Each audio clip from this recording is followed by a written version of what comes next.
is the news and talk of Texas. Now, it's the Rick Roberts Show on 820 AM, 99.5 FM, HD2, News Talk 820 WBAP. Well, I know there's got to be a few 100 million more like me, just trying to keep it free. Yeah. Rick Roberts starts right now.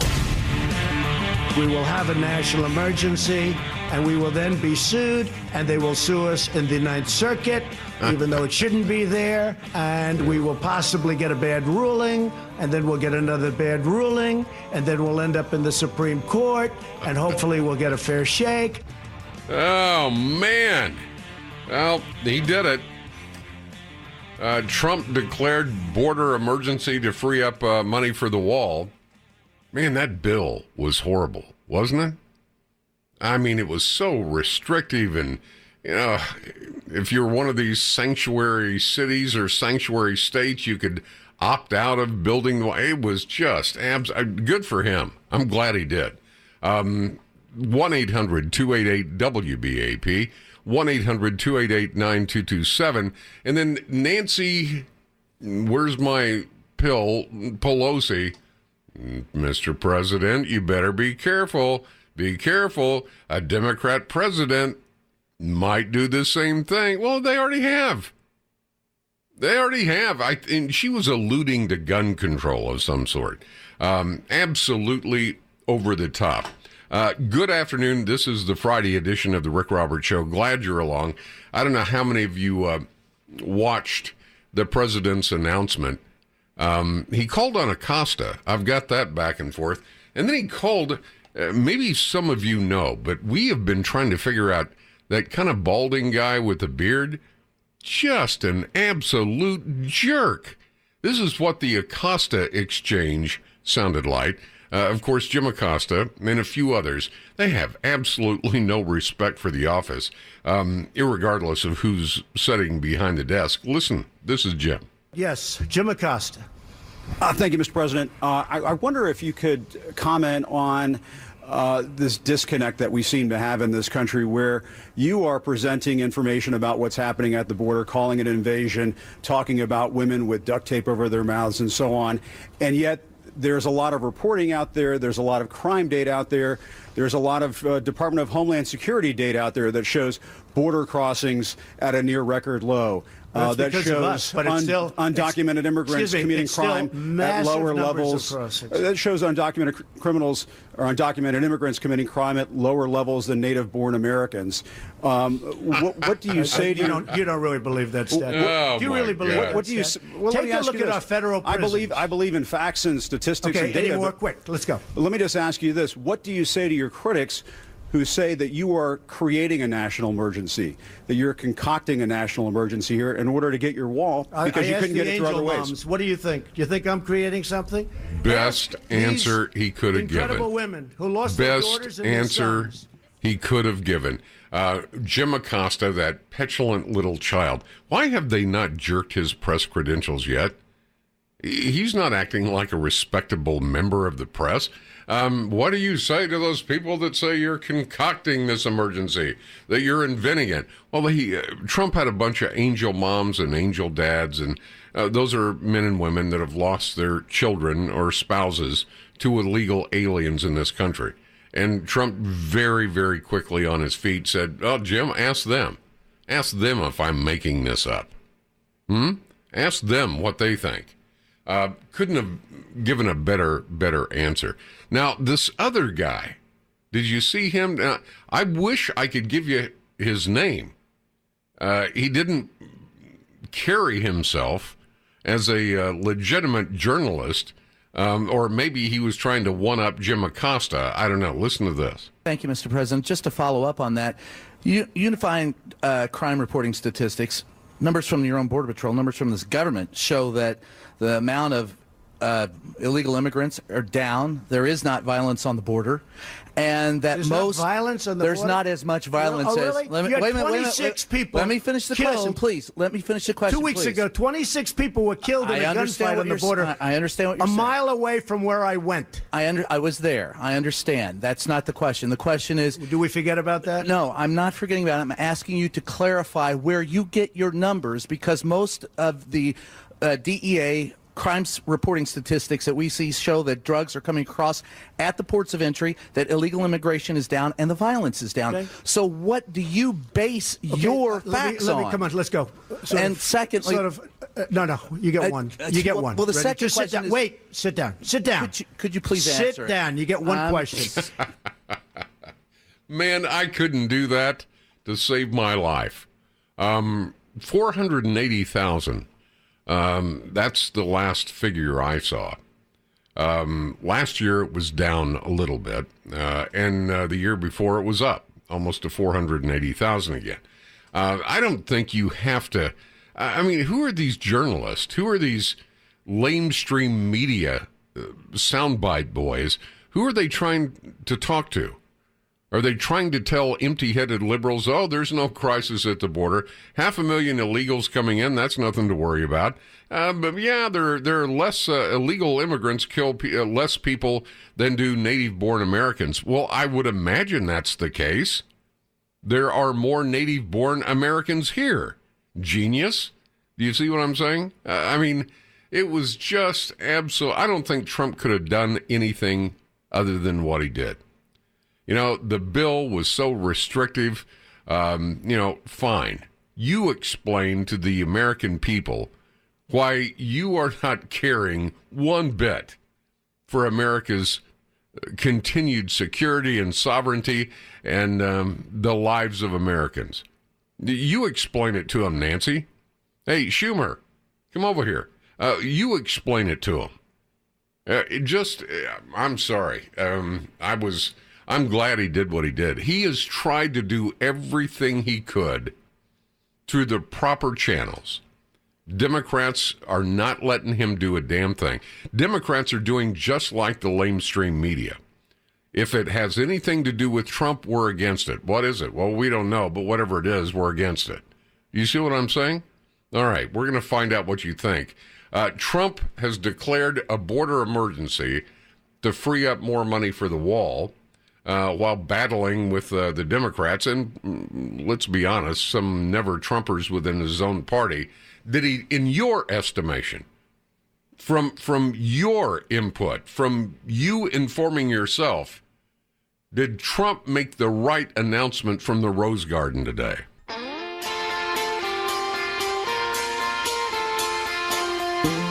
We're talking about an invasion of our country with drugs, with human traffickers, with all types of criminals and gangs. We don't care. We want to win the 2020 election, according to Pelosi and Schumer. Trump ushered in a whole new set of rules in D.C., didn't he? If they could just get the guy to play by the rules they've set up for themselves in D.C., everything would be fine. But he's not playing by their rules. He's playing by your rules. Let's go to Roy in Fort Worth. Roy, thank you for waiting. Appreciate it.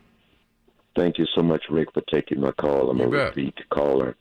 I'm just trying to understand why there is so much blame placed upon Democrats for the debacle that we're in now.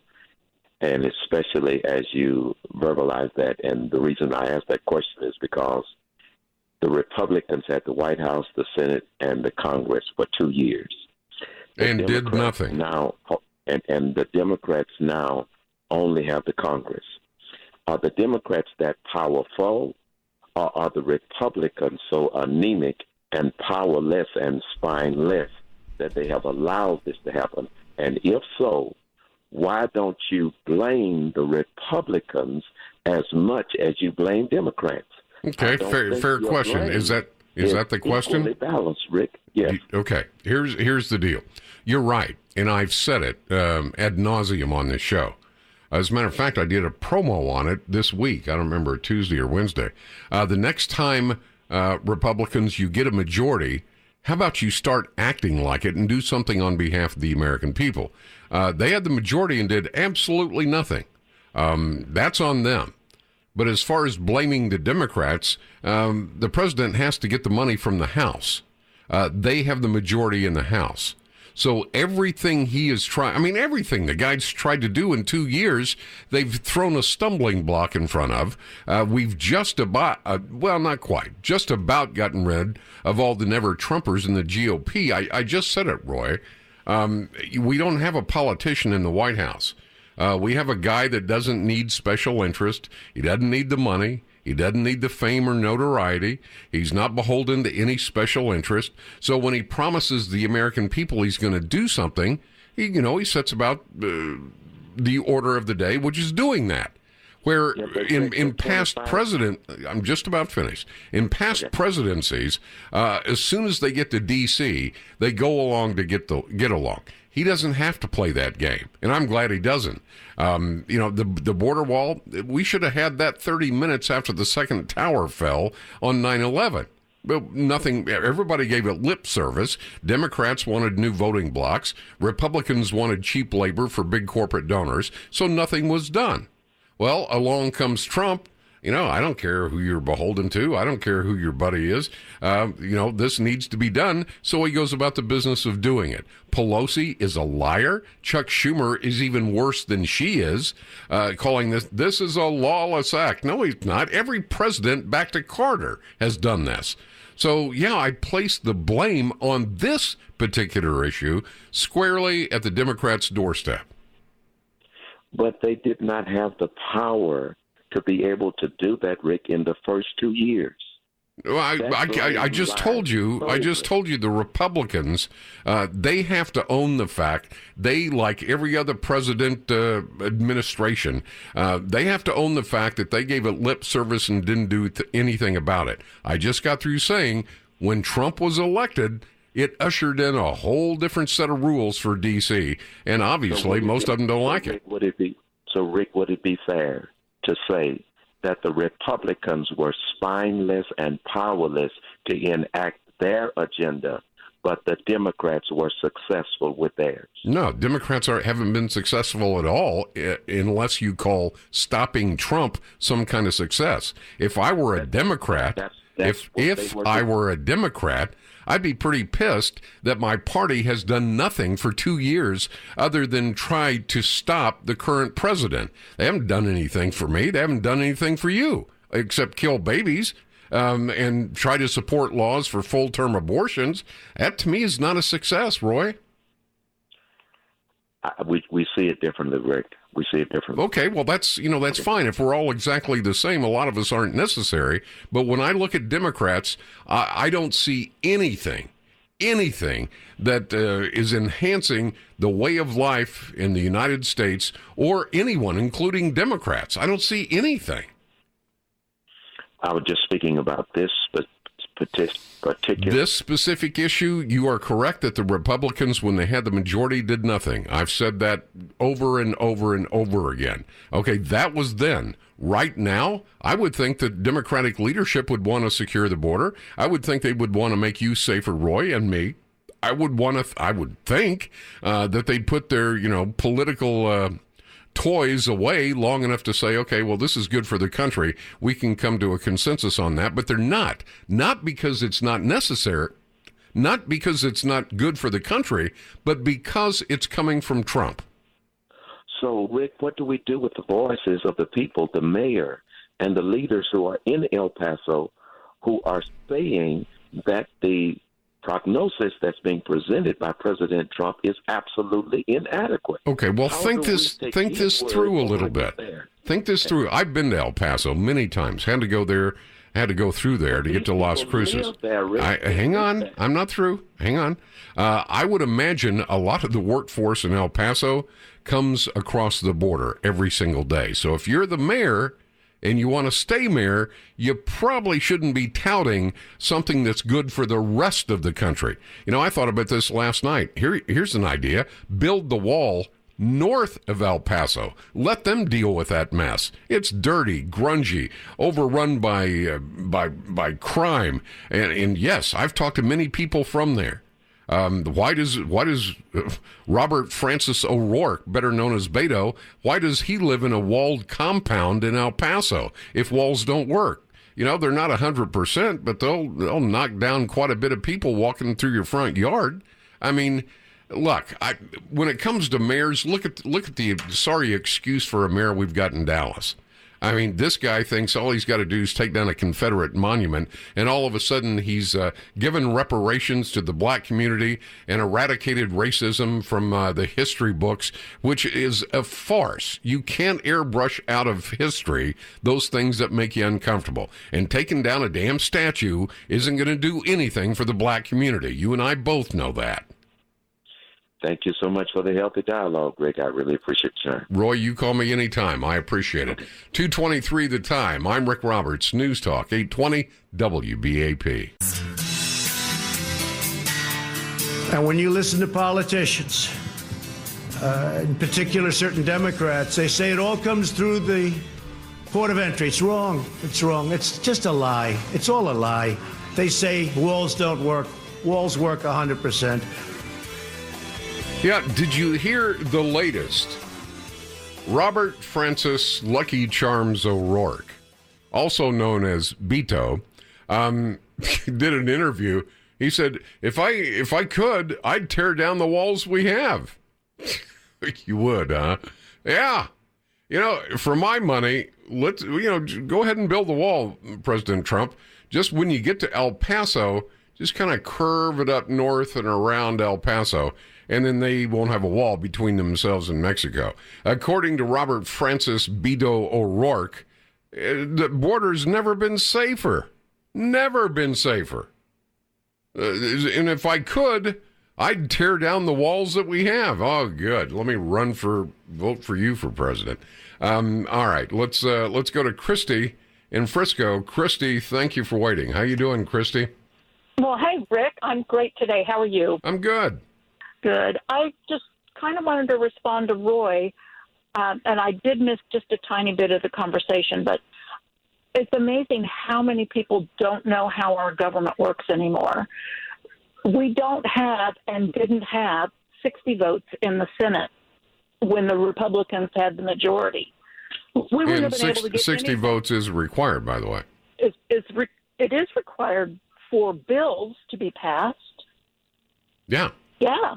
So we may have had a majority, but we didn't have enough of a majority to get anything done. And there's not one Democrat that will go in front of a microphone with a conservative journalist to even allow themselves to be questioned. They get zero pushback, and then they're out there with all this friendly media that just supports them and defends them like crazy. That media was so hostile to Donald Trump today. You can't even compare the two. And that's the kind of media that Obama had. Everybody just gave him a pass on everything. There was never anything hostile towards him. It's just a totally different world. I used to have a big crush on George Stephanopoulos when he was working for Clinton. So that was a long time ago. And I really, so many people don't pay attention. The media has just become a bunch of political operatives. No, you're right. The media is no longer the media. They are activists now. That's what they are. All are. Yes, they are. And there's not one question about human trafficking. They don't talk about it. There's nothing that they will talk about that really means something. They won't talk about third-term abortion. They cover for everybody. It's just amazing how they cover for the Democrats and some Republicans too, but mostly the Democrats. I'm just blown away. Yeah, as I look at this, I was thinking to myself as I was watching this morning, just the sheer hypocrisy of some of these questions, because they're asking to put the president on the dime. But I started thinking, they wouldn't be doing this unless they thought they were going somewhere. Do you think there are enough people in this country come the 2020 election, enough people that can see through this facade of hand-wringing and teeth-gnashing by the Democrats? Oh, the country's going to hell, when quite honestly it hadn't been in this good a shape in a long, long time, even under other Republican presidents. Do you think there are enough people to keep this going, or do you think people are going to knee-jerk and cave to the lamestream media and these lying Democrats? I'm concerned about our country deeply, deeply. I don't think we're safe anymore. Sure doesn't feel like it, does it? I don't know why people want to come here, but they do. 42 million of them apparently just out of Central America. Oh gosh, my heart is wrenched. I'm just torn. It's horrible. It is horrible. I appreciate the call, Christy. You got to keep the faith, though. Absolutely. Gary in Crafton. Gary, thank you for waiting. How you doing, Gary? I'm doing fine, and you? Well, thank you. And it's Jerry. I'm sorry about that. Okay, Jerry. You've been asking on several occasions what the Democrats are really after, and I thought I was the only one who thought this way, but apparently not. I've read a couple of things that I find very interesting. They want far more than votes. If they can get enough people into this country, they can overload our healthcare system. Now, once it's overloaded, what's the only entity that they will tell us can take over? So there's your single-payer system. And, oh, by the way, since the crime has gone up so much, we really need to get rid of that Second Amendment. Yeah, don't we? We need to get rid of that. That sounds like a good idea. That's what they'll say, and they'll justify it by increased crime levels. And our health system will be totally overloaded. The only entity that can bail us out is the federal government. How do you think the president did today? I want to see the work crews start. Whether they're already, whether it's the military or whomever.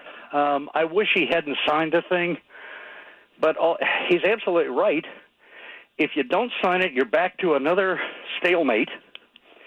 And the thing that concerns me is the poison pills in it. If people can find out what's really in it, which isn't going to happen, I think he'll be okay. But if they think he just, what they'll start saying is he caved. Well, let me ask you the same thing, Jerry, that I asked Christy just a moment ago. Okay. Do you believe, come the 2020 election, which on political timelines is right around the corner, yep. Do you think there are enough people that have informed themselves? And I'm not talking about, drinking the Kool-Aid or talking the talking points, but truly have informed themselves of how well the country's doing, of how non-political we are. Are there enough people to put Trump back in office for a second term? I hope so, but I wouldn't bet that way. See, I'm hearing more and more of that, Jerry. I appreciate the call very, very much. That's what I'm hearing. By the way, the Democrats got their first taste of what it's like to let your 12-year-old drive the car without any driving lessons with Ocasio-Cortez. Amazon basically told New York to go pound sand. And what did Ocasio-Cortez come out? It's a victory. Excuse me? It's a victory. We just told the richest man in the world that unless he wants to unionize, and basically she got her nose out of joint because of the, $3 billion in tax credits or tax benefit. Yeah, well, take the 15 or 20 billion you would have had in tax revenue. What about that? Well, it doesn't matter because he can't browbeat people into working without unions. Yeah, Amazon's not union, but they just lost 25,000 jobs. 25,000 jobs. You know what the average salary was of those 25,000? 25,000 jobs, averaging 150,000 a year. And improvements for the subway, improvements to the infrastructure. But since they're not union, and since they're the rich corporate, Satan the Democrats, especially the young and dumb Democrats, came out against it, and now they're celebrating. Unfortunately, other members of the Democrat Party are looking at them going, no, sweet cheeks, that's not how it works. You know, to lure something into your city that big, you know, it's okay. There you go. I'm sorry. That's what you get when you let your 12-year-old borrow the car keys, and then you wonder why they smashed it up on the way home. Same thing with that anti-Semite. You know, she's doing the same thing. Democrats, they got enough in their own house to control right now, I think. Speaking of cars, I don't want to see anybody cracked up on the highway. Let's check your afternoon drive. If you're going to have drugs pouring across the border, if you're going to have human traffickers pouring across the border in areas where we have no protection, in areas where we don't have a barrier, then very hard to make America great again. I would agree with that. As most of you know, I've told you, I've got all these monitors up on the wall, TV monitors, and I keep them on these, some of these are laughingly referred to as news stations, and I do it for this reason. If something breaks while I'm on the air, I can give it to you. It appears, according to police, there's an ongoing active shooter in Aurora, Illinois. It's a business, possibly a manufacturing plant. And if we get more information, I'll give it to you. This is a water valve manufacturing company. It prides itself, according to its website, on being the biggest in North America. But at this point, we're not even sure how many people work at that facility. And it's serious. It appears that the police are calling for as many ambulances as they can get. This ongoing active shooter at a very large manufacturing plant in Aurora, Illinois. And as I said, as we get more information, I'll bring it to you. Right now, 2:48 our time, multiple victims have been airlifted. They are calling for as many ambulances as they can get. It appears to be pretty serious. Let's go to LJ. LJ in southern Oklahoma. How you doing? I'm doing pretty good. I got a question for you that I haven't heard anybody talk about. Can the president veto a spending bill? Yeah, under certain circumstances he can, sure. Well, couldn't he have just, instead of so-called signing this spending bill to let it go through, couldn't he have just vetoed it and sent it back to Congress so they would have to override his veto? And by that time, all that crap would come out, and everybody would know that they are the ones behind this and not him. Well, unfortunately, that he got this bill literally, 2 hours before he was to speak on it. I don't know how you read 1,500 pages in 2 hours. But had he not done this way, the government would be shut down again at midnight tonight, and that would have been on him. So they've done everything they could possibly do, maneuvering-wise, to get this thing signed. He said he didn't like it. He said he'll sign it, but he's going to declare an emergency at the same time. And I think he's got a pretty good case going to court because, you know, the judge can look at the Democrats saying, hey, you gave the president this authority, and now, because you don't have the votes, you want me to negate what you already gave him, which, you know, from a strategy standpoint, I think it's pretty good, but I don't think there was any way to go but this. The Democrats forced him into this position, and I think he's trying to make the most of it. But if he would have, couldn't he have just vetoed it when he first got it, and then it would have gone back to them, and everything, all the government would have kept on as it was? No, it doesn't. It doesn't work that way. I see what you're saying now. Okay, no, you know, everything has to be allocated, appropriation committee oversight. That's a big part of what they do. Nothing can be spent without first being allocated. And unfortunately, you know, the situation that he was in, it was like, no, I can't sign this. Okay, well, the government shuts down. That's why it was shut down for 34 days.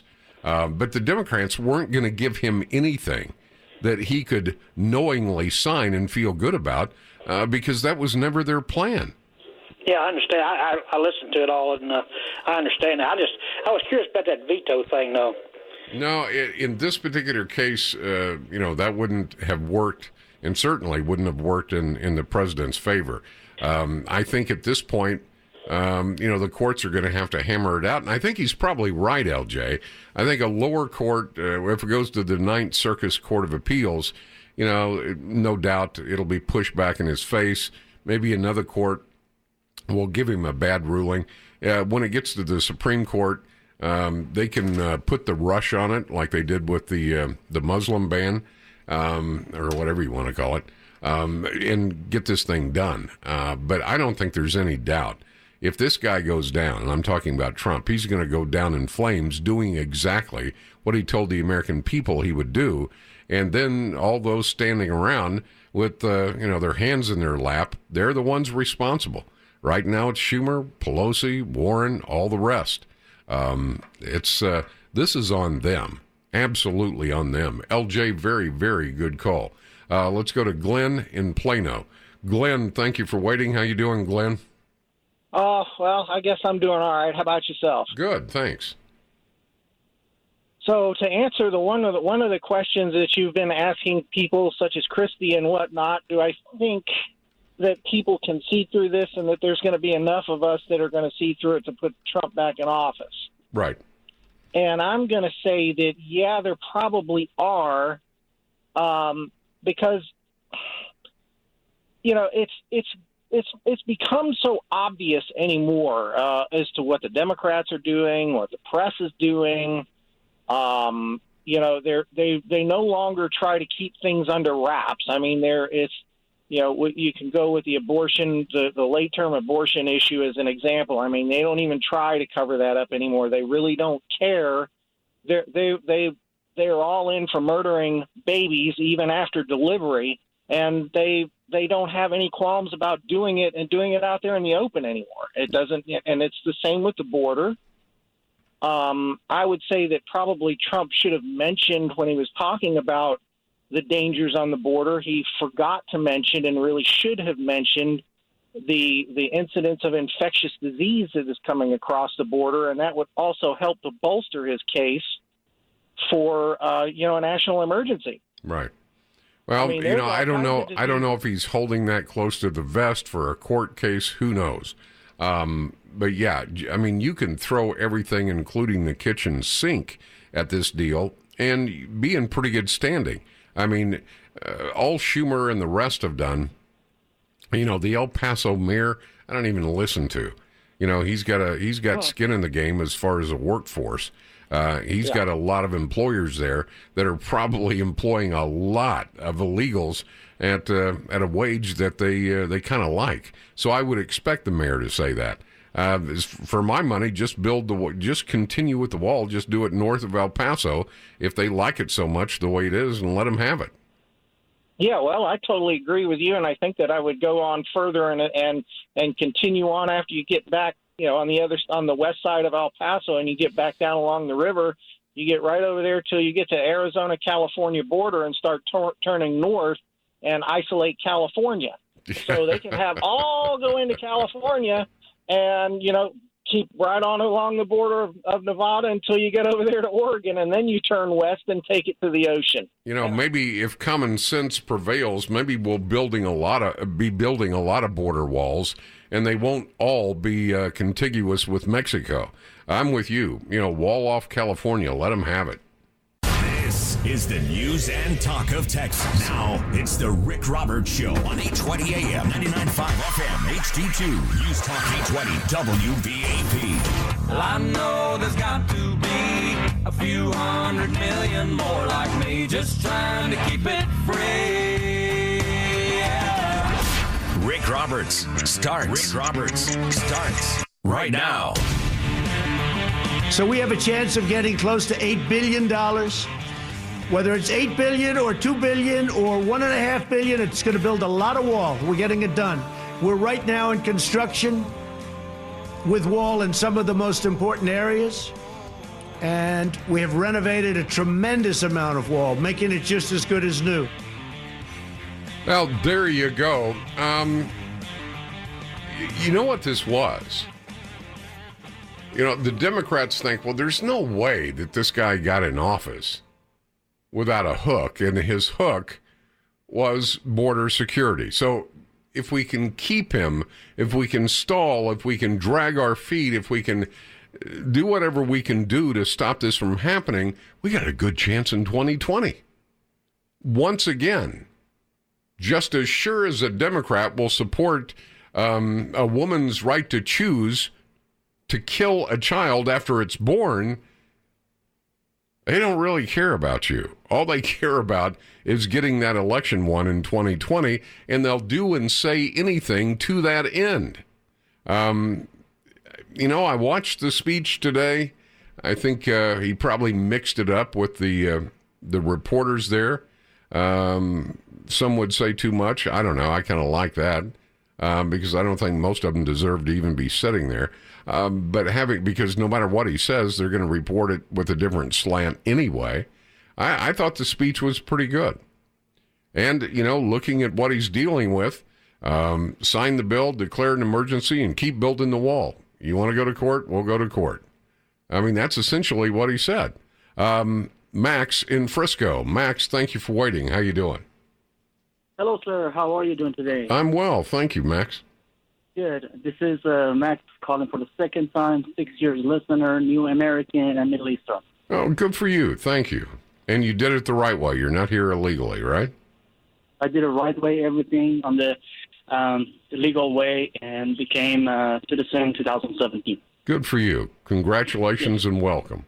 Thank you. I have 3 points to make. Three separate things. Try to just go over it real quick.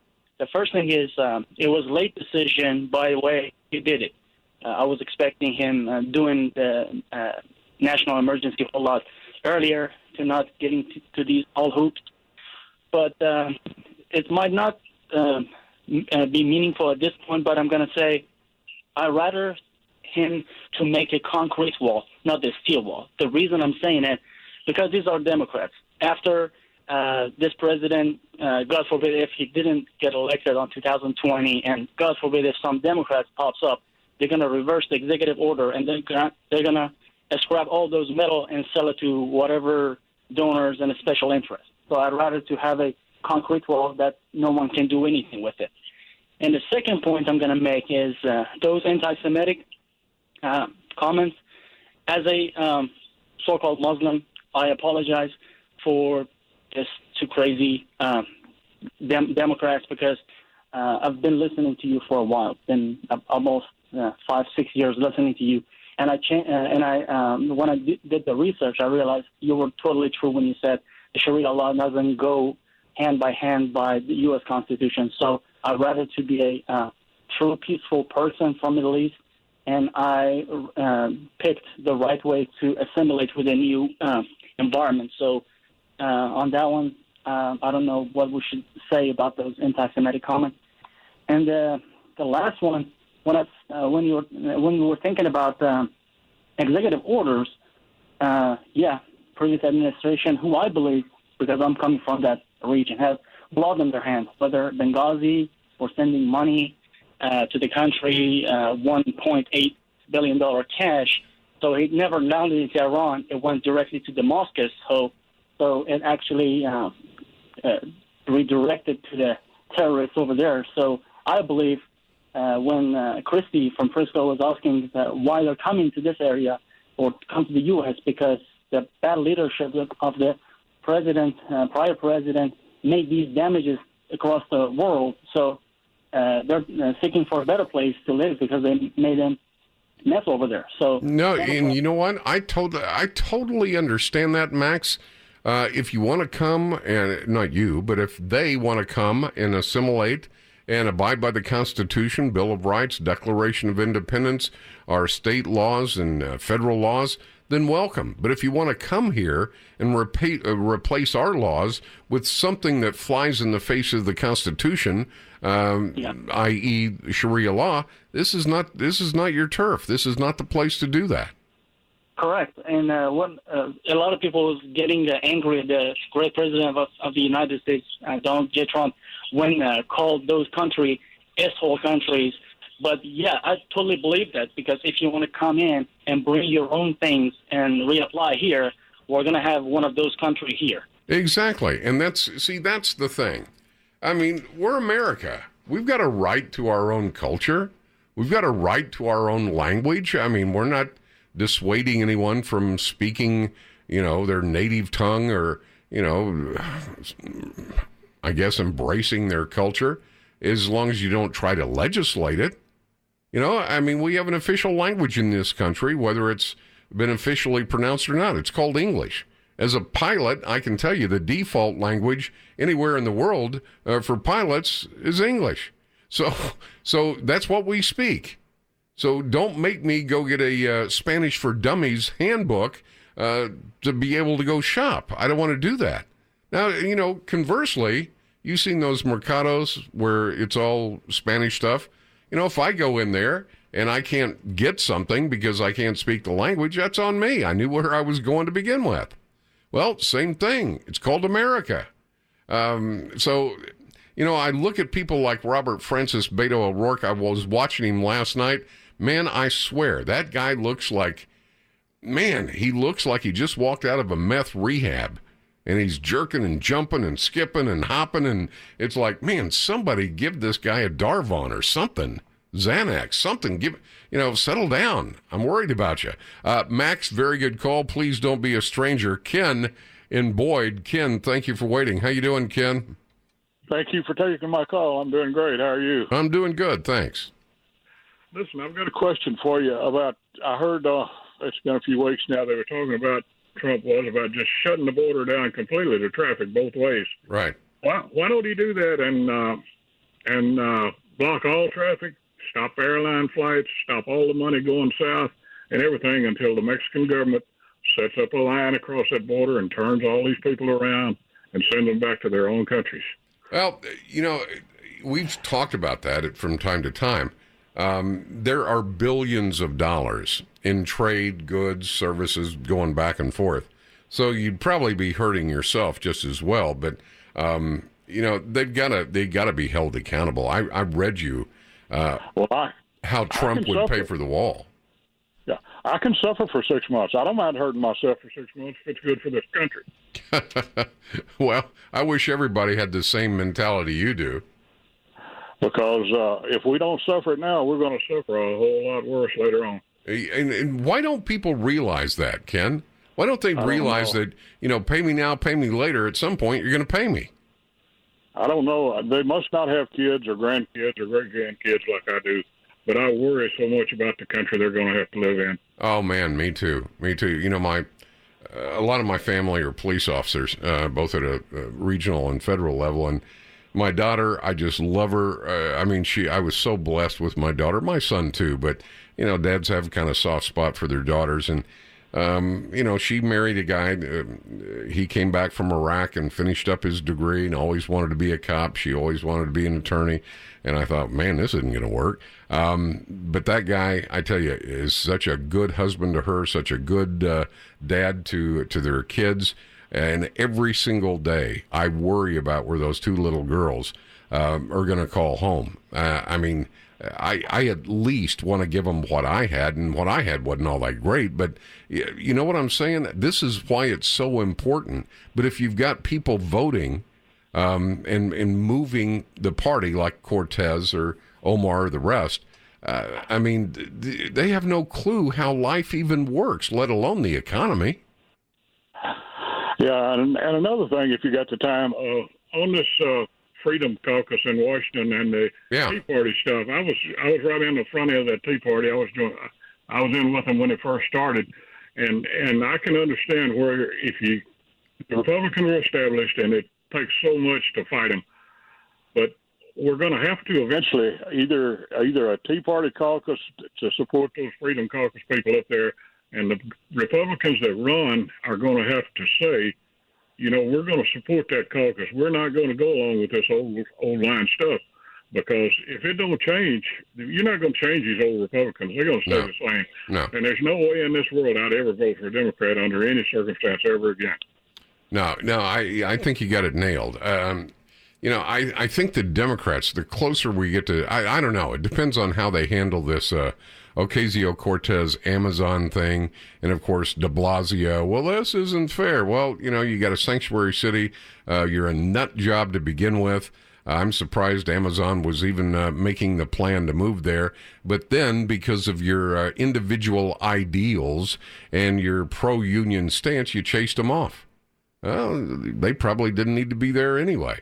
So it remains to be seen how the Democrats are going to deal with these kids. And this is what happens when the inmates run the asylum. Now, how the old guard Democrats are going to deal with it, I'm not sure. But for my money, Ocasio-Cortez, keep going. Come up with something else. That Green New Deal, there you go. That's the way. Tout that. Talk about that every day.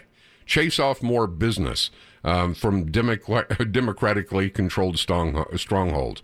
25,000 jobs, averaging 150,000. They just chased off from New York, and they were celebrating. Our victory over big business, our victory over the richest man in the world, that'll teach him that he can't basically sell out our workforce without a union.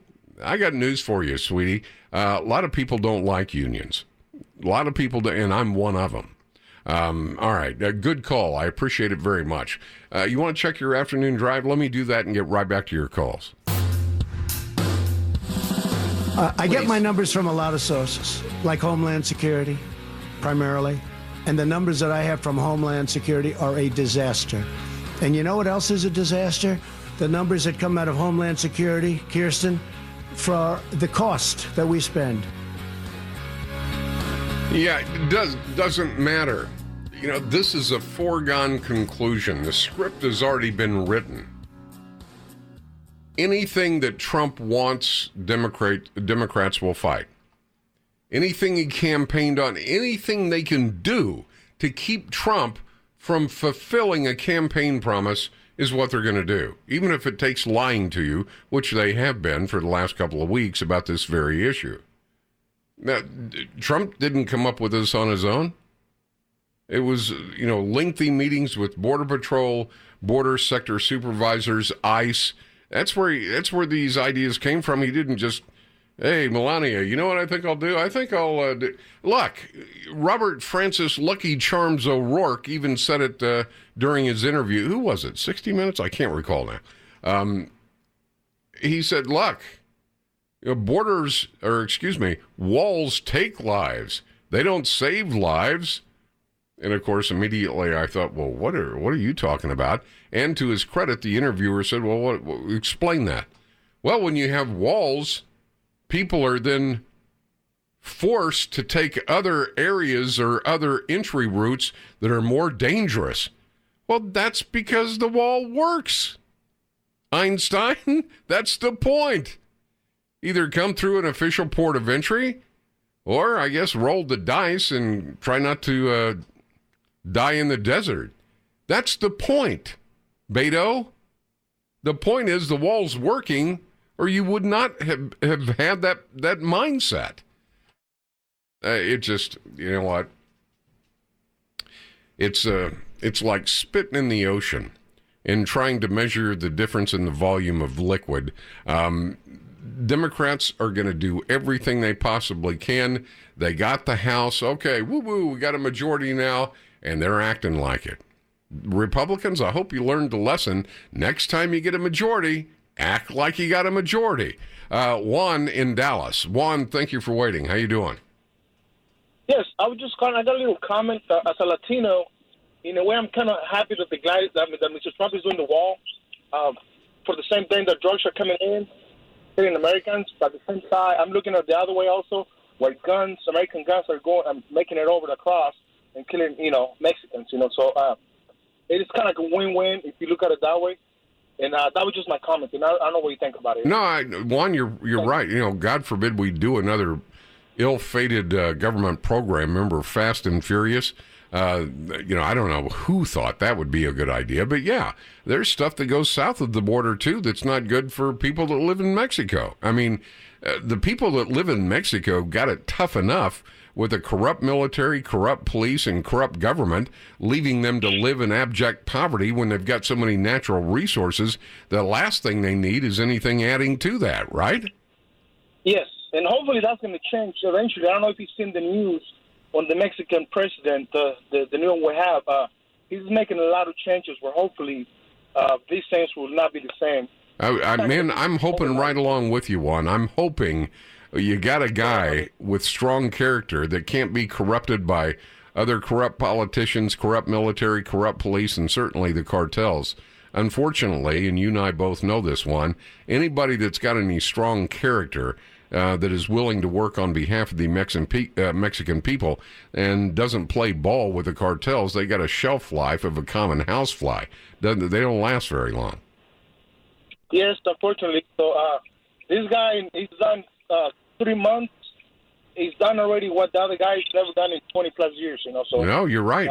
You're absolutely right. High hopes, and if you're so inclined for both sides, just not just for Mexico, but for both sides, I think it's a win-win if both sides work together, So yeah, I think we could put the Democrats together with the corrupt Mexican government, and they'd get along just fine. I think they'd be like hand in glove. Unfortunately, the people of Mexico have been fighting their governments for so long. We on this side of the border have been fighting with one of the two primary political parties that, for whatever reason, see fit to support murdering human beings and open borders and legalization of drugs. And, well, yeah, I could go on, Juan, but you probably lived it. Juan, I appreciate it very, very much. Please don't be a stranger. I tell you, let me bring you up to date. The city of Aurora, Illinois, the areas are still on lockdown. The shooter has been apprehended. Some of the witnesses said he just started shooting everyone. Multiple victims have been airlifted. Police were calling for any available ambulances. And what are they calling it now? Well, I tell you what. I'm sure Eric Bushman will have more, and I'll get back to your calls on News Talk 820 WBAP. I want to do it faster. I could do the wall over a longer period of time. I didn't need to do this, but I'd rather do it much faster. And I don't have to do it for the election. I've already done a lot of wall for the election, 2020. All right, welcome back. I gotta step aside very quickly. Melinda, I won't give her last name. Melinda correctly corrected me. Rick, I normally agree with almost everything you're talking about, but you just said, I was referencing court cases with Trump. You just said the Muslim ban. I checked with Lee, and you're right. I did say the Muslim ban. And then she continues, when you were talking about the travel ban, I'm sure you misspoke. It was not a Muslim ban. Are you kidding me? No, you're correct, Melinda. It was a travel ban from primarily Muslim countries, sources of terrorists. But you're right. It was not called the Muslim ban. That was just, I guess that was a little Freudian slip of mine, you think? Thank you for pointing that out, Melinda. I appreciate it. Lewis, thank you for waiting. I appreciate your patience. Hi. Hey, hi, Rick. Listen, I appreciate what you do. Listen, I was raised down in the valley, South Texas, and anybody's interested, they ought to really take the time to go pull up the Department of Homeland Security. You can look at the numbers, and you know what they say about numbers. Numbers don't lie.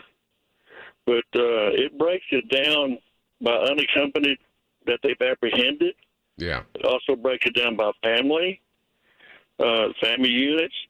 But just to give you a little, for instance, in January 2018, this is all the southern border sector. That's from San Diego to Brownsville. Right. They just in unaccompanied 0 to 17 years old, In January of 2018, they caught 14,390. Jeez. And in January of this year, which is just last month, they apprehended 20,123. And that's 0 to 17. If you look at the Valley, if you look at family units, in 2018, all sectors was 25,625. And in 2019 already, the month of January, it was 99,901. No, you're right. Well, last year, in all categories, 480,000. That's 500,000 folks. Rick, I'm sorry, but no, go ahead. You get to where you hear this. I'll be 70 years old in June, so I've been around all over the world several times. But let me tell you, when people tell you that there's not a problem on their valley, it's not that they're ignorant. It's that they're lying. Mm-hmm. Mm-hmm. Same thing in San Diego. Absolutely. You went there back and forth for years. You know the situation there. Down in South Texas, you've got McAllen, you've got Brownsville. But in Texas, you got the Valley, you got those two in the Valley, you got Laredo, Del Rio, and El Paso. El Paso's is down because they built the wall back about 2004, 2005 in El Paso. That's why Beto is saying, hey, this is great, man. The numbers are down. They've had a wall up there for 10 years. Well, in Beto's case, he's got two walls. He's got a giant wall around his hacienda on a hill, and then he's got the El Paso wall. Oh, I hope it's safer. It should be. It should. Well, listen, I would invite people to just take the time. It's a Homeland Security website. It breaks it down by country. Now, the numbers I'm giving you are the ones that they caught. They're saying, and I think the ratio is they catch about 2 out of 6. That sounds about right. Yeah. Yeah. So the number, the 99,000 that jumped in 1 month, that's ones that they caught. Yeah, those are the ones that got the special invitation from the Democrat Party. Oh, yeah, and there's even ones for unaccompanied. That way, this new deal they're talking about, well, if they're unaccompanied, we'll keep them until we think a parent might show up. You're right, Lewis. Absolutely on point.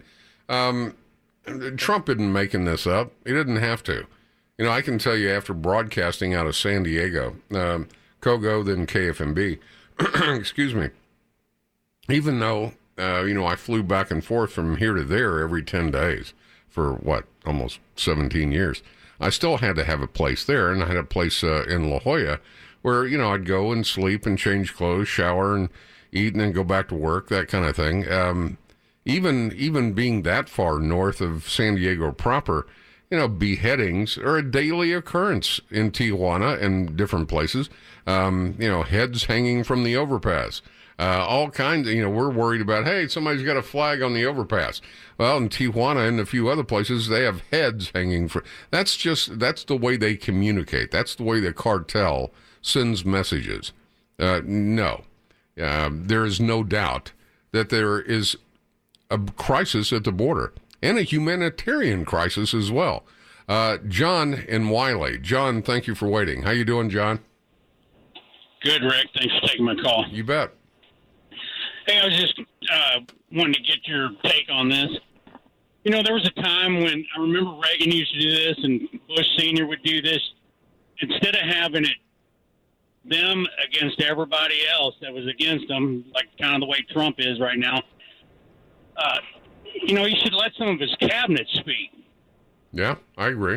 Let Kirsten speak. Let the chief of Border Patrol speak, because then, the population that's on they're on the fence. They'll hear another voice. Yeah, Reagan used to be pretty good about that. Trump, we all know him, but, there's type A personalities, which are just super hyper in the middle of everything. And Trump is a triple A personality. So he doesn't mind mixing it up. But I think the closer we get to 2020, I think you're right. I think that's a good strategy for a lot of these pressers. Just bring the people up, let them talk. I agree. I just wanted to get your take on it. Thank you, Rick. Absolutely. Very, very good idea. We should be doing that a lot. Laura in Comanche. Laura, thank you for waiting. Hi. Hi. I've got three things I'd like to just mention and then sit back and listen to your response. Sure. Number one, could the president have not used a line item veto on some of the things in that bill? Secondly, on this abortion thing, what's next? Are they going to give people a certificate saying if you don't want the kid after the first year, you can have them put down? And thirdly, I sent a personal check to my president because I want this wall built.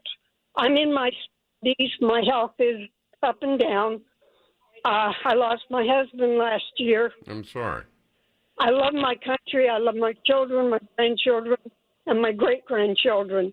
And I would like to make a plea to every American out there that loves their country. Yeah, go out something this month. Send a check to our president. Let's build that wall. Let's go back to the days of Bob Hope when our country was proud. And well, that's it. No, you're right. Yeah, you're right. I'm sorry for your loss, and I appreciate your patriotism. Unfortunately, going back to the Bob Hope days, that was a little bit before my time. That was when we still had respect for each other. We no longer have that. That went away quite a while ago. As far as the line item veto, that wouldn't have been done before the deadline of the 15th, which is today, and the government would have been shut down again. I think Trump did everything he could possibly do. He tried to work with the Democrats. We shut the government down. He opened it up because they said they'd work with him, and then they hand him this piece of trash that was so limited. I mean, nobody would have signed this without an option. His option was to declare an emergency, to reallocate funds, and build the wall. And I think I have every faith in him that he will do that, in spite of the Democrats. You want to know what Republicans do when they get a majority? Nothing. You want to know what Democrats do when they get the majority in at least one house? Well, you're seeing it right now. So if you're a Democrat, I guess you can rest assured your representatives have done nothing for 2 years except throw rocks at the White House. They haven't done anything for you, anything whatsoever. Let's check your afternoon drive. We will have a national emergency, and we will then be sued, and they will sue us in the Ninth Circuit, even though it shouldn't be there, and we will possibly get a bad ruling, and then we'll get another bad ruling, and then we'll end up in the Supreme Court, and hopefully we'll get a fair shake. Yeah, there will. We're going to get a wall. I don't think you need to worry about that. Democrats, I don't know, maybe Ocasio-Cortez, a few others will come down and do a Jesse Jackson move. You know, Jesse Jackson, his Rainbow Push organization, where they shake down big businesses like Toyota and other. Well, a totally different subject. I think Trump did what he needed to do. If you watch that, if you listen to it, a lot of people scratching their heads about that. We'll take your observations. 1-800-288-WBAP, 1-800-288-9227. Let's go to Will in Dallas. Will, thanks for waiting. Hi. Rick, oh, man, my feelings are hurt. Wait a minute. Your feelings are hurt? Yeah. You evidently, your guy answering the phone, I'm sorry. Yes. I guess he don't know, but you always said I could get pushed to the front of the line. But anyways, just kidding. What I want to talk to you about, man, the statues. I think one of them was Robert E. Lee, right? Yeah, that was the one they yeah, exactly. And the horse and all that, yeah. Right, that was the one that kind of got the main talk. I wasn't born up in slavery, obviously, but my mom was real close to it, And, you know, and the type of woman she became, you know, it wouldn't have made her a difference. Wait, Will, I'm no math whiz, but how old is your mom? She was born in 1925. Okay, So she wasn't born into slavery. No. I'm sorry. I didn't mean to say she was born into slavery. All right. But her grandfather was a slave. Okay. Truly. And that's impacted you how? Well, no, not me per se, but I was just letting you know about the statue. A person like her, she should care less about it. You know, she probably didn't even know they were down there. But, you know, somebody else, it might bother them or whatever. So why not take it down? And why? He wasn't no hero. Why? He stood for something. He fought for something that was wrong. You need to read up on Robert E. Lee. But what I was talking about yesterday is that Confederate War Memorial, the city council, the Weak-Kneed Sisters, in the city council voted 11-4. There's I think it's like 65 feet tall, built in 1896. It's that big tower thing that's in the cemetery. And they said, "Oh, we got to get rid of that. We'll cut it into pieces and take it off. It'll only cost the taxpayers $480,000." You know, and I thought to myself, okay, well, there are enough people in city government that believe in symbolism over substance. And then I read, of course, I'm not a big fan of Mayor Rawlings. We should all come together, take this statue down, and move on together in a united way for the city. Well, you know as well as I do, that's never going to happen. Never going to happen. Nobody's going to move on from anything. And if people get their self-esteem either placed or taken away by a statue, I got to wonder about the individual. Well, not necessarily that. What if it just brings up old memories? You know, just old bad times. You know, well, nobody was alive then. Guess what? Out of sight, out of mind most of the time. You know what I'm saying? Well, that's why Hitler started book burnings. You know, it makes some people, I don't know about that. Okay, well, burn the books. Out of sight, out of mind.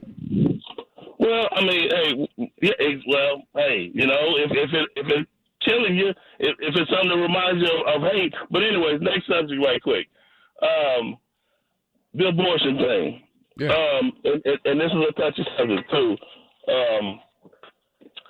I believe in pro-choice, man. I don't care, you know. Yes, it is a choice. You know, it's not a choice after the baby's born. Well, no, of course not. And that was another thing. That was what the Virginia governor was supporting. He was saying, we'll deliver the baby, set it aside, make it comfortable while you figure out what you want to do. Your choices are over. Rick, we talking about a guy that was getting ready to moonwalk when he was giving a press conference about blackface. But anyways, no, that you know, late term abortion or anything like that, I don't believe in that, you know, a child being born. Well, I'm glad to hear that, Will, because that's what the entire debate is about. You know, some people say once a heartbeat is detected, your choice is over, sweetheart. Sorry. Should have kept your knees together in the first place. But you didn't. You got pregnant. Once there's a heartbeat, it's a viable fetus. You know, whatever you want to call it. But we're not even talking about that, Will. We're talking about the Virginia governor, and it's not just that nut. Democrats all over the country, yeah, this is a victory for women's rights and women's choice. I'm sorry, once a human being has been born, you don't have any choices. You kill it or let it die. That's murder. This is the news and talk of Texas. Now, it's the Rick Roberts Show on 820 AM, 99.5 FM, HD2, News Talk 820, WBAP. Well, I know there's got to be a few 100 million more like me, just trying to keep it free. Yeah. Rick Roberts starts right now. If you're going to have drugs pouring across the border, if you're going to have human traffickers pouring across the border in areas where we have no protection, in areas where we don't have a barrier, then very hard to make America great again. Yeah, I can agree with that. You know, I was thinking about that last call that was from Will. I don't know. I don't know what these city council members think they're doing. I think most of them are just pandering to the black community. Look what I'm doing for you. This is Casey Thomas. He's one of the council members who's pushed the hardest to get rid of statues and Confederate flag, the whole thing. This moron says at some point in time, we have to acknowledge the sins of the past. Really? You think nobody's acknowledged that? This is 2019, Einstein. Where have you been? At some point in time, we have to acknowledge the sins of the past. What symbols do we want to represent the city of Dallas? Well, certainly not the mayor and city council, I'll tell you that. Of course, Dallas Mayor Mike Rawlings, as he always does, whatever way the political wind is blowing, you'll find him walking in that direction. At first, he wanted to add some text to the monument, a historical text as to what happened. But Wednesday, he voted to take it down. We should all come together, take this statue down, and move on together in a united way for this city. All right, well, that and $20 will get you a cheap cup of coffee. These so-called reverends, community organizers, and rabble-rousers, they're not going to let this go because that's all they got. If they can't keep the black community all ginned up about the white man's going to keep you down. The white man's got that monument up that he doesn't like Negroes. If they can't do that, then they got nothing to do. We got some swamp draining to do here in Dallas as well. All right. Trump, in his speech, mixed it up quite a bit with the attorney. I don't even know why Jim Acosta's still there. But he got one-upped. I don't know who the guy was. Lee, have we found out who that guy was? Kind of balding, kind of a stubbly beard. Everybody is just saying another reporter. I don't know. Maybe he reports for Nancy's newspaper. I don't know. But he was more insolent. He was more disrespectful than even Acosta. And I didn't think that was even possible. But Trump has said he is declaring an emergency to reallocate funds for his wall. And Pelosi and Schumer have said they're going to do everything they possibly can to see that doesn't happen. It's not a fight between the president and them. Not really. They see it that way. It's a fight between them and us. Go down. I tell you what, Nance and Chucky, go down and stay in San Diego, close to the San Ysidro border. Go down there for a while and tell me there's no crisis. As Trump it was such a great move. When this one guy, I guess it was, what do you say to your critics that say you're manufacturing a crisis? I'd say talk to these angel families that have lost loved ones in the United States at the hands of an illegal. Ask them if I'm making this up. Let's go to Damon. Damon, thank you very much. How you doing, Damon? I'm fine, sir. It's a pleasure to talk to you. Thank you for your time. Thank you. I'm amazed that the so-called Democratic leaders, and I use the term leader loosely there, they think we have a short memory when you talk about the Muslim ban. No, it was not a Muslim ban. It was a ban on travel from certain countries, and I was directly affected by that years ago. I used to have a very unique job of hauling cattle overseas. Wow. And I would have up to 5,000 head on one shipment, and I had a Syrian crew on one load, and they had to get rid of the crew because Obama had made the same ban years ago. You cannot travel from Syria to America, and they were taking the ship back to America at the time. Right. And how do they think that we don't remember stuff like that? And same things that Democratic leaders have done to us, but we're not supposed to remember that? Well, it's a disease, Damon, and I've studied it firsthand. It's called selective democratic amnesia. They forget those things that they once did in order to push an agenda. I apologize for interrupting, Rick, but do they think that we forget it? Because we're the ones voting for them. They work for us, not the other way around. Oh, they think we're dumber than a box of rocks. Democrats think the American people are the dumbest species on planet Earth, and that they can tell us something one day, totally change it the next, and we're not going to notice.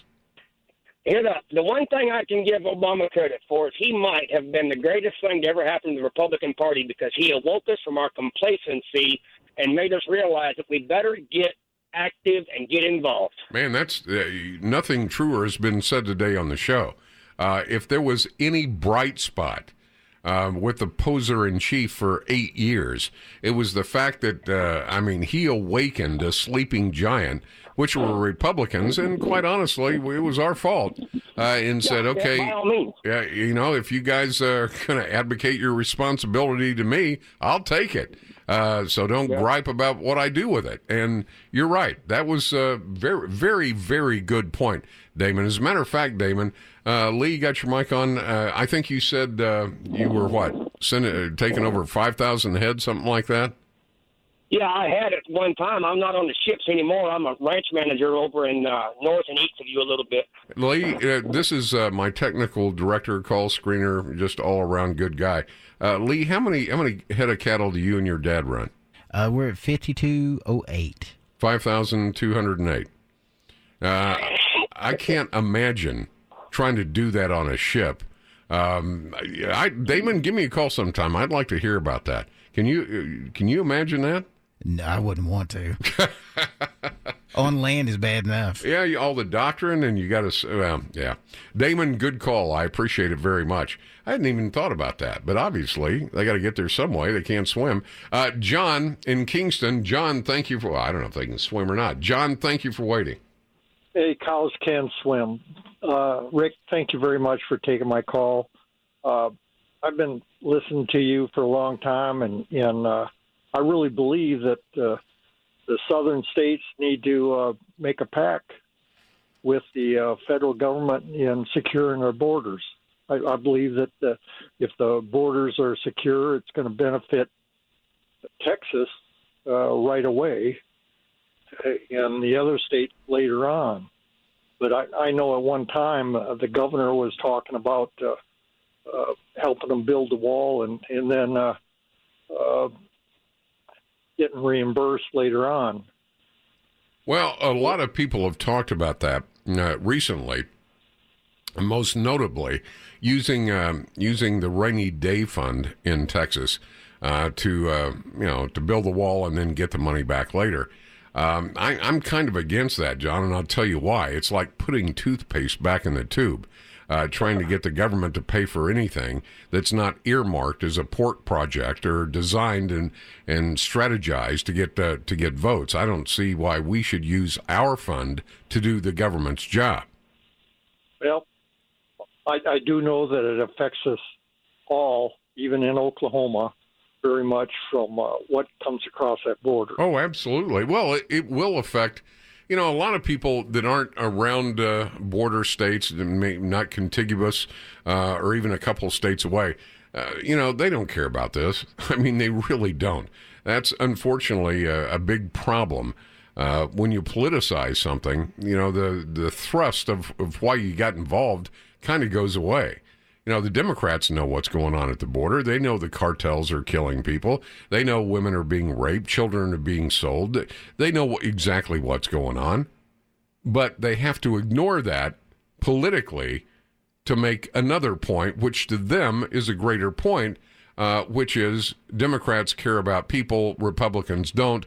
Walls are immoral, ripping families apart and all that jazz, even though it's the same exact process Obama had and other presidents before him. I mean, they just have to ignore the negative so that they can polish the positive in order to get a vote come 2020.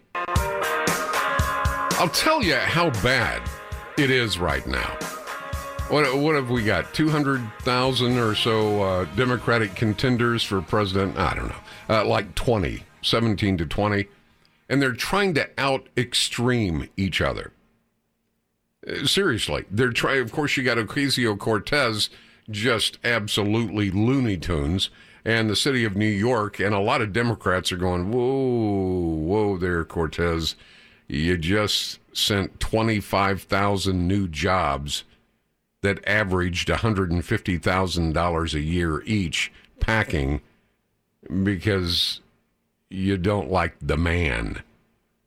I mean, she was literally wetting her pants in the halls of Congress. We got a victory. We just told the richest man in the world if he's not going to unionize and if he needs $3 billion in tax incentives, just take your job someplace else. Well, you think Amazon's going to mess with that? I mean, it's bad enough the rest of us have to. No, they don't have to. They can go anywhere they want. And then Beto last night. These Democratic contenders for president are going to try as hard as they can to out-extreme the other. The latest, you know who Senator Kirsten Gillibrand is, right? She says she could support the call by former Representative Beto O'Rourke to tear down parts of the existing U.S.-Mexico border wall. I couldn't make that up if I tried. She said, I'd have to ask folks in that part of the country to see, well, I don't know, whether the stuff that's there is helpful or unhelpful. I mean, here again, we've got some empty-headed moron from New York, and she was campaigning in the first in-the-nation presidential primary in the state of New Hampshire. Beto O'Rourke said he'd like to tear down what walls there were. I guess I could support it. I could look at it and see which part he means and why. And if it makes sense, sure, tear it down. Okay, Robert Francis Lucky Charms O'Rourke, who depends on who you talk to, seriously mulling a White House bid of his own. He said yesterday in an interview with NBC News that he would absolutely tear what wall is there. He'd tear it down. And he's talking about the wall in El Paso, Texas. So if you're listening to me in El Paso, you might want to, I don't know, get some estimates on bars for the windows, maybe an attack dog, something like that. O'Rourke, he came pretty close to upsetting Ted Cruz last November. He's arguing that the existing 600 miles of wall and fencing, well, I don't think it's made us any safer. Yeah, Beto would tear down the 600 miles of wall, saying it doesn't keep people safe. This is what he said. I listened to this interview. It doesn't make people safe. It harms people. It hurts people. It kills people. Well, why is that, Beto? Because it forces them into other areas that are bad routes to take. Well, that's the purpose of the wall. Okay. I don't know. Every day, it's like some Democrat someplace is trying to be more extreme than the other. Richard in Arlington. Richard, thank you for waiting. How you doing? Oh, pretty good. How you doing today? I'm doing good. Thank you. I've traveled around the United States for a little while. I spent some time in the military. And driving around the country, I always see these little signs that says historical marker 1 mile. Right. And not only in the southern United States and the northern United States. If I remember my history, we didn't fight a one-sided war. I think there was the Union forces and the Confederate forces. So why is it was all the Civil War, so why is the Union statues and stuff not taken down? Well, it's pretty simple. Because according to these hair-on-fire, teeth-gnashing, hand-wringing liberals, and most particularly, I'll go ahead and say it, these black reverend community organizers, they try to keep their constituency all ginned up. I mean, generally speaking, blacks and whites get along fine until one of these reverend community organizers or town clowns or village idiots, fill in the blank yourself, gets involved. And then the way they're talking, you'd think that slavery just ended last Thursday. So, the North, well, they freed the slaves. They freed the... look, nobody knows their history, Richard. It's just that simple. Nobody knows their history. If it has anything to do with Confederacy, it's automatically, just as sure as I'm sitting right here behind this mic, if it has anything to do with Confederacy, it's automatically, well, they loved slaves. They supported slavery. They were willing to die to keep their slaves. When in actuality, there were a lot of other things going on at the time, but, that doesn't fit their agenda. That doesn't fit their narrative. So, they if we take this Confederate monument down, we can all sit around, drinking a Pepsi, singing Kumbaya, and the war is over and the slaves are free. I guess that's what this knucklehead mayor of ours thinks. If that statue is hindering your forward mobility, black, white, short, tall, fat, thin, then something's wrong with you. Now, that's history. Not a very good part of history, but history nonetheless, right? And luck, I don't. Everybody's a victim. I'm sure in that city council meeting, when the subject of, Confederate monuments come up, somebody probably jumped up, nobody know the trouble I seen. I'm sure somebody was serenading them off to the vote. It's just stupid. If you're black, you got the same brain as everybody else, and, go for it. Don't listen to these community organizers, these Jesse Jackson, or this Al Sharpton or Shabazz, or any of these other people, because think about it. Think it through. And we got enough village idiots right here in Dallas. Without you being upset at whites, or whites being upset with you, or some issue being made about a Confederate monument, and if we all got along, if we're all getting along and everything's, we got disagreements, but if we're all getting along, guess what? These people are irrelevant because they make their living as the new slave masses of the 21st century. Why do I call them that? Because what do slave masters do? They take away your hope. And that's exactly what these people are doing. Well, you're black, and white people don't like Negroes. And if you don't have me speaking on your behalf, you're going to end up back in chains, back in shackles. Nobody wants that. So listen, be sure and vote for me, whatever. You see what I'm saying? That's exactly why this is going on. I'm going to be signing a national emergency. Good. And it's been signed many times before. Yep. It's been signed by other presidents. From 1977 or so, it gave the presidents the power. I think it's a good idea. Why not? It just makes sense. If the Democrats don't care about your safety, the country's sovereignty and security, then what do you do? What do you do? Many presidents have declared national emergency. Not exactly like this, but I think Obama declared national emergency, 12 times? Something like that. It goes back to Carter. But, look, I guess I'm preaching to the choir. I'm just telling you factual information. Democrats don't care about that.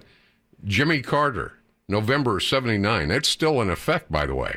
A national emergency in response to the Iran hostage crisis. It froze Iran's assets in the U.S. Then he filed another one in 1980. Further prohibitions on transactions with Iran. Ronald Reagan, he declared a national emergency in 83, 84, 85, 85, 86, 88. George H.W., 1990, 1990, 1990, 91, 92. Bill Clinton, 93. What was this one? Only White House interns can wear tube tops on Thursday. Okay, 94, 94, 94, 94, 94, 95. Wow, too long to list. President George W. Bush, same thing. Barack Obama, 2009. 2010, 2011, which is still in effect, blocking property and prohibiting certain transactions had to do with Libya. Another one in 2011. Again, still in effect, blocking property of transnational criminals. 2012, still in effect. Blocking property of persons threatening the peace, security, or stability here? No, Yemen. 2012. 2014, 1, 2, 3 times then. 2015, 3 times then. And Trump, he used it in 2017, blocking the property of persons involved in serious human rights abuse. 2018, imposing certain sanctions on foreign interference in a United States election. And then, of course, 2018 again, blocking property of certain persons contributing to the situation in Nicaragua. And then today. So it's not like this has never happened before. All right? I mean, these people running all over town, like what Trump did, like what... You got to go all the way back to the 70s and be prepared for a lengthy read because every president's done it. Let's go to John in Fort Hood. John, thank you for waiting. How you doing, John? I'm doing all right, sir. Thank you for having me on your show. You bet. I just wanted to talk about what the gentleman had said earlier about the whole Confederate monuments. Hey, I don't got a horse in this race. I'm from Ohio. 21 years in the Army. I'm retiring here in Texas with my kids and my wife. You know, I want to say thank you to everyone in Texas for your beautiful state and letting me become a citizen of the state of Texas, so I appreciate that. Well, thank you for your service. That's a big deal. Are really proud, and they do a lot of things right, and you can't just whitewash history, and you can't just hit the cliff notes for dummies. You have to look into the subject. And what I'll say about this is in 1952, they made all Confederate war soldiers veterans. And so their monuments are protected by the federal government. So it would be breaking the law by taking that monument down. And each person had their own individual thoughts and political motives behind fighting the Civil War. And if you take that stuff down, you are taking away from your own history. And right, wrong, or indifferent, it says something about people willing to stand up, fight, and die for something, no matter how wrong it may have been at the time. You know, and a lot of people who fought, they never owned slaves. So I just think it would be a shame that Texas people would be losing their history. Well, here's the thing, because I have something to say on the 1952 thing. I've read extensively on that. Did Congress designate Confederate soldiers as United States veterans? Congress passed laws, and it was in it might have been 1929, and then again in 58, designating all Confederate soldiers as United States veterans, making it illegal to remove monuments to the Confederacy. That was the claim. But unfortunately, it's not true. In August of 2017, there was this huge debate about the display of Confederate flags. You probably remember that. And of course, that's when all the monument talk started gaining a lot of steam after a protest of Robert E. Lee, not here, but in Charlottesville, Virginia. And then, of course, it turned deadly. Well, in the wake of that, several cities and some protesters moved to take down the monuments, statues and plaques and flags and all that. And that's when a lot of people started talking about it again. I'd read on it years before, but it was the statement that Congress had passed 2 laws retroactively declaring Confederate soldiers United States veterans, which means that, as you pointed out, removing statues is illegal. Well, some of the claims were supported by a link to a really, really, really off-the-grid website. The rumor also appeared on a Facebook page, Uncle Sam's Misguided Children, I think is what it was called, 2017. What's the law? Well, the same image is being passed around again and again and again and again. They're saying 2 acts of Congress, and they cite 29 and 58, I think, Public Law 810 refers to Part 2, Chapter 23 of Code 38, which says that the government should, when requested, pay to put up monuments or headstones for unmarked graves for 3 groups of people. 1, any individual buried in a national cemetery. 2, any individual eligible for burial in a national cemetery but not buried there. And 3, soldiers of the Union and Confederate armies of the Civil War. Well, no portion of that law gives any privilege other than markers for graves for Confederate soldiers. And it doesn't grant Confederate soldiers status equal to those of veterans of the United States military. That was, 1901, 1902, something like that. In 1868, Andrew Johnson pardoned Confederate soldiers, but did not grant them U.S. veteran status. And I think that's Public Law 85 through 425, something like that. But I know exactly what you're talking about because I've had very heated arguments with people, and, they're saying, well, it should have been done. Well, yeah, it probably should have, but, you look at how many men died in that Civil War, it's ridiculous. But if you go to the National Archives and Records Administration, there's a document that details the whole matter of Confederate soldiers' pensions. It shows that the law seems to recognize those who fought, but it doesn't give them veteran status. Does that make sense? Yes, sir. Hey, listen, again, thank you so much for your service. I mean that. Please don't be a stranger. Here's the thing. Whether you agreed with the Confederacy or you didn't agree with the Confederacy, they were a part of one of the most horrific things that have ever happened on planet Earth.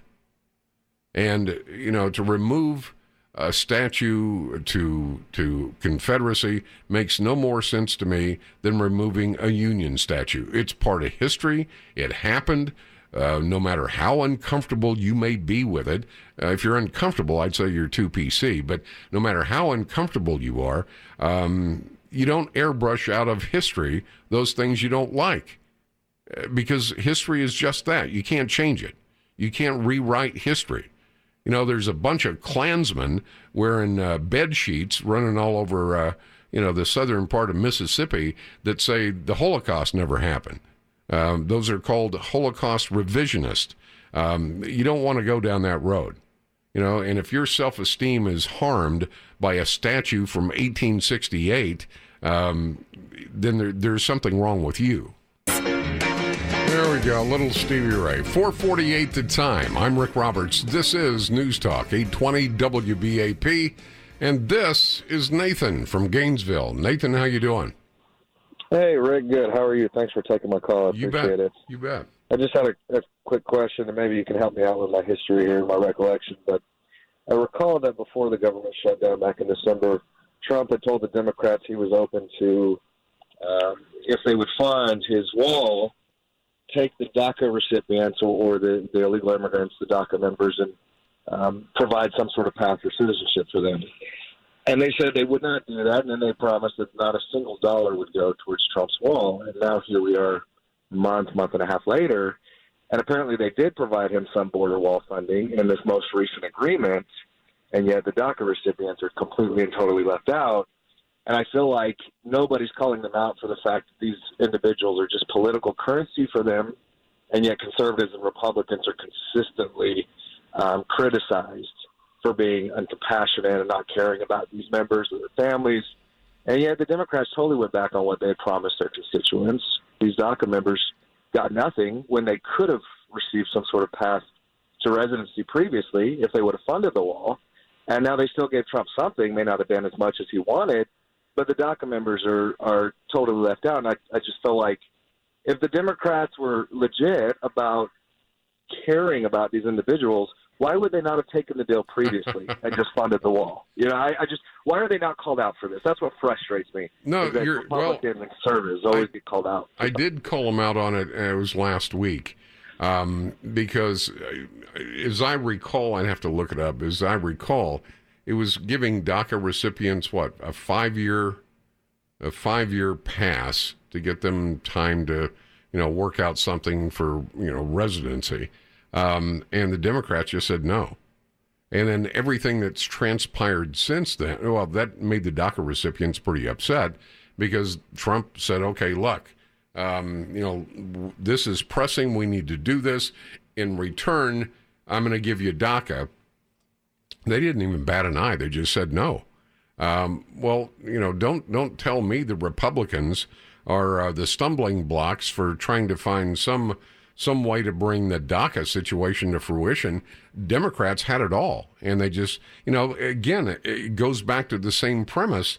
The Democrats' hatred for Trump is greater than the love of country or fellow citizens.